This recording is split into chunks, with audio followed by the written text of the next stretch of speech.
Hi everyone, I'm Alexis Saludjian, Associate Professor at the Institute of Economics of the Federal University of Rio de Janeiro in Brazil.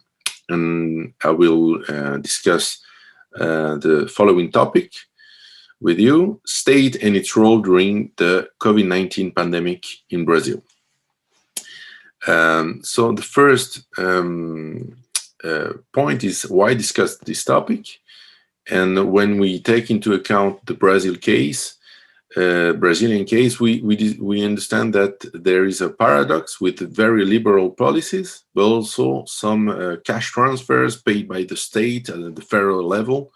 So we see some kind of mismatch between liberal policies and heavy policies by the state. And we need to discuss to understand this.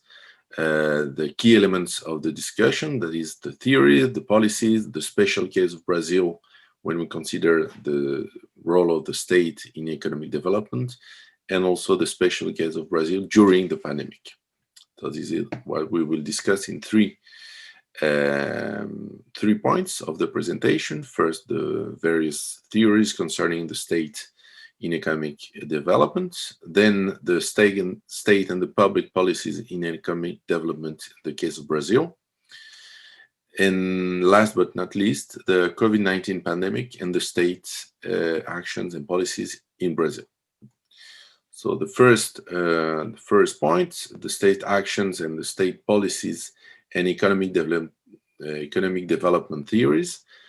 At the higher level of abstraction, the role of the state in economic theories has been discussed a lot. There is, of course, the orthodox approach, pro-market, state mostly absent of the theory or only as correcting minor market failures. This is pretty much discussed everywhere, so we'll take this for granted. And we'll discuss more the heterodox discussion where market needs the state to properly allocate resources. Of course, there is the Keynesian, the post-Keynesian discussion, the institutionalism and the new economic theories, the new institutionalism that discuss this matter, Schumpeter and the new Schumpeterian discussion. And in the case of Brazil, we have to point out the important discussion of the Economic Commission for Latin American Caribbean countries, CEPAL, or ECLAC in English. This discussion is pretty much available for all students, and we understand that there is a lot to get from also the Marxist as a critic of political economy approach, and not so much on the more orthodox vision of the Marxist approach, but more on the heterodox that we'll discuss later on. The two main references are pointed at the end of the slide 4. So at the lower level of abstraction, we'll discuss more what the actions and the policies and the vision of the state in the economic development, how it acts. And in Latin America and in many developing countries, the vision of the minimal state, known also as the Washington Consensus, present what we consider a misconception of the minimal state. In fact, the state in this case has also great power to orient policies towards specific interest groups, and this minimum state is backed up for a long period of time by the international financial institution. There is also in this discussion, historically in the 20th century, the central planning, like in the USSR or the Popular Republic of China or Cuba. There is also the discussion on crony capitalism, how state is captured by some interest group. There is also the discussion of state as rent seeking, the corruption, and the fact that the bureaucrats try to capture some rent from the state. That has been a vision shared by a lot of international financial institutions in the 90s and the 2000s. And last but not least, again, the discussion on interest conflict and the discussion on fractions of capital within the power block and the struggles intra and interclasses. For this, we pointed out, as it is not so widely discussed, some references at the end of the slides. And on this point, is specifically on this Marxist, heterodox Marxist approach, the role of the state in this discussed in a capitalist economy through a relational perspective that perceived the state as a field and as a strategic process in the disputes of class fraction into the block power. Okay, so now the second point is the state as an actor of development and the role of the state in Brazil. In order to understand what's happening in Brazil during the pandemic, we have to remember that Brazil is a huge country, 8.5 million square kilometers, 213 million inhabitants, around 2,000 billion US dollar as a GDP, 10th country in the world, but 70th country in GDP per capita in the ranking. And the last years, that is around 10,000 US dollars per capita. And as we already understand, very rich country, but at the same time, as a per capita, it shows a very disequal country. So we have also to take into account the different levels of the policies in Brazil, as far as in the federal constitution of 1988, 32 years ago. There are three levels: the federal state, the state of the federate state, and also the cities. And in all these levels, there is a judiciary, there is legislative, and there is also executive. The only level where there's no judiciary is the city level, the lowest level. But in all these levels of policies and the action of the state, the policies of the state, there is a strong coalition system with many physiologist parties, and but also very strong independent central bank, with very orthodox policies. Another element to take into account is the labor legislations since the 1940s, and after a lot of small reforms, a bigger one in 2017, with a lot of reduction of rights for the workers, for the formal sector. As for finance, there are very big public banks, mixed economy, and also very important development bank from the 1950s, BNDES, and also big private banks that have a very large share of the market, mostly national, domestic private banks. As for the public education, public health system, there is since the 1988 federal constitution, there is a universal health system called SUS, S-U-S, and that is, we point out very a key figure for this discussion on the pandemic. There's also in the finance sector the role of the private bank, and in the health sector there are very high level, high technology level actors like Fiocruz or Butantan in São Paulo state. As we'll try to point out when we discuss the state and the public policies for development and during the pandemic in Brazil, we have to take into account these three levels, and the very unequal power of these levels, and also within the different states that composes the federal state, the republic. There are bigger state and wealthier state like São Paulo, for example. So we have to take into account this articulation, the need for articulation of these actions and policies, or in the case of the pandemic, the absence of this articulation within these three levels of state and state policies.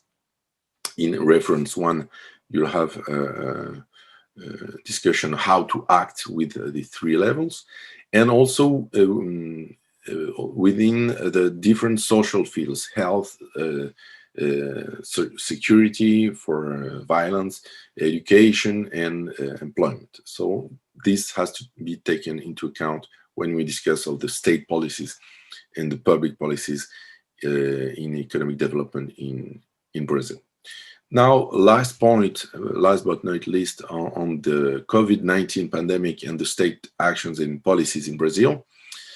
First, the crisis was happening before the pandemic, and there are some structural discussion that we won't be able to discuss here, but structural and social heterogeneity, inequalities, a lot of natural resources, but also very dependent on these resources, lately industrialized and incompletely, a very huge informal labor market, and the formal market was also suffered a lot of reforms too. A few, also to point out, high technology niches, when we think of Embraer, when we think of some pharmaceutical companies too, but all in the context of austerity measures and the reduction of public spendings until 2036. So this number is just because there was a modification of the federal constitution that was passed in 2016 for the next 20 years. So I put some references also on this topic. So as for the COVID-19 pandemic and the state actions in Brazil, the first reaction of the federal government and the state was Brazil cannot stop, and we need to accelerate reforms. So reforms, administrative, fiscal, and in fact a way to point out that the best response for actions and policies were more reforms. A lot of discussion on the supply side, on the what to do for the firms and the big companies and the smaller companies in order to take into account the crisis. But the answer were most of the time plans to cut by half, for example, the public servant workers' wages, or plans to fire a labor force, or to reduce the access to a certain number of aids.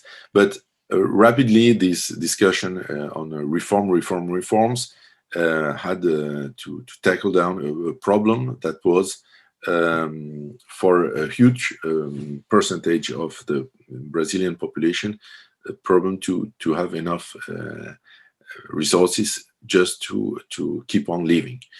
And here we have to point out that even if the universal health system since 1988, the SUS, has a lot of problems of funding, it is still very important in poor areas, and very successful in the past in eradicating diseases like AIDS or other diseases.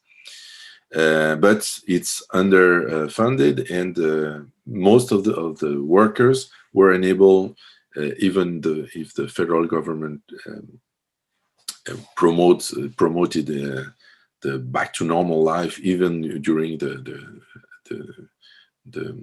more dramatic period of the pandemic, just to go to work and to do as usual.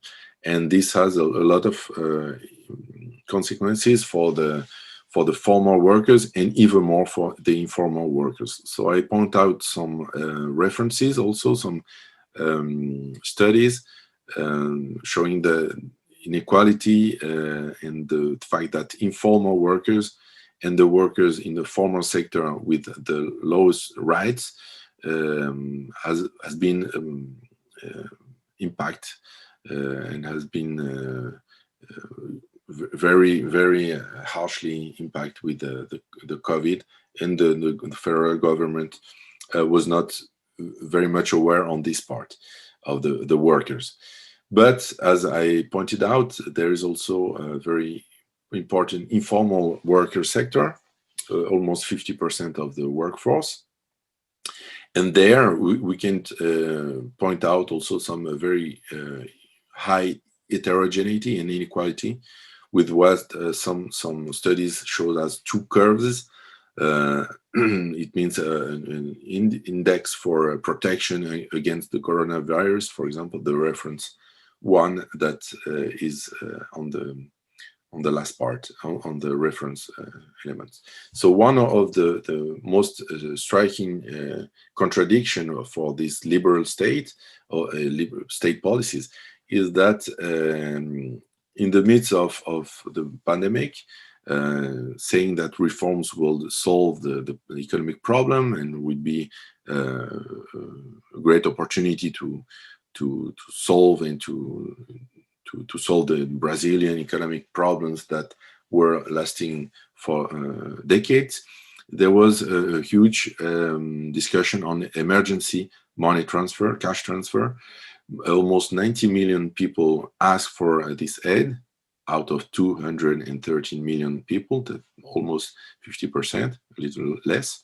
And more than 60 million people got the transfer that was first proposed by the federal government to be 200 reals.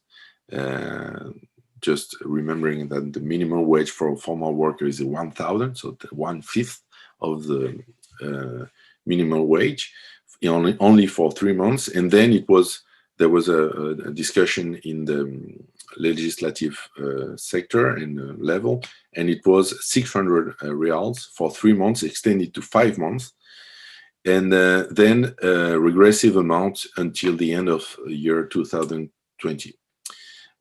So this has a huge impact on the poverty level.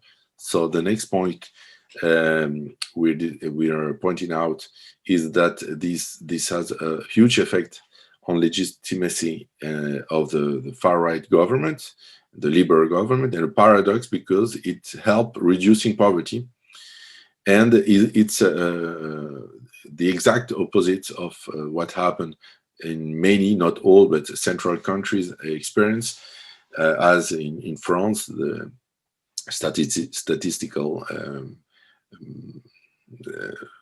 institution point out that more than 1 million people were poor because of during the COVID-19 pandemic. So here we point out that we have to be careful for a direct correlation between poverty reduction and liberal review on the pandemic, as for the Brazilian case, because of course this is only short terms and short term versus long term. And after this emergency cash transfer, the question is what will be proposed for the people in formal and informal sector in order to earn their living. As for public spending on health, it's important to point out that developed countries like France or Germany, the amount is almost 11%, 10 or 11%, and in most Latin American countries, less than 10%, or even less, about 5% in case like Chile or Mexico. Another reference. So there would be a lot of data, and I won't give you all these the data because of but I just point out that it's interesting to understand how much this emergency cash transfer represent in terms of GDP. It's not that much, and it has almost eradicated the poverty. So the importance of this emergency cash transfer, the role of the universal health system, and on the other side, just to compare these figures with the plan by the federal government to help banks and to help firms, most of the time big firms, and then again some references on this topic. As final remarks, I would like to finish up considering how important in the post-COVID economic and social development the state is, and how the state and the action of the state, the policies, should be in the interest of the population. Of course, it seems that everyone says that, but the ways, I think now we have a list that I pointed out in the first part of the presentation. There are different ways of understanding how to be in benefit of the population. And in the case of Brazil, the easy and orthodox vision saying that reforms will solve everything is completely demolished, because it was exactly the opposite that enabled 66 or 70 million people to receive this emergency cash transfer, and not the liberal way. So the discussion here is that even if it has shown its limits, this orthodox vision on state and economic development, it's still in power. So something to reflect. Some figures on the pandemic. You have all these figures on the site, the web page that I pointed here, and of course you don't see in the curves in the cases the abrupt stop as in many European countries, because the policy was not to make a lockdown. And so you have to remember, as you see the figures for the death, that it has stayed in 1,000, more than 1,000 deaths per day from April almost, early May until September. And now it's picking up again. Last is important to consider that Brazil is a huge country, as I pointed out, and that if we consider the regional dispersion and the regional aspect of Brazil, it also is important to point it out that not one region is, not all the regions are have to tackle with the COVID-19 pandemic at the same time, and it's almost a never-ending fight. So I finish with some references, and thank you very much for your attention.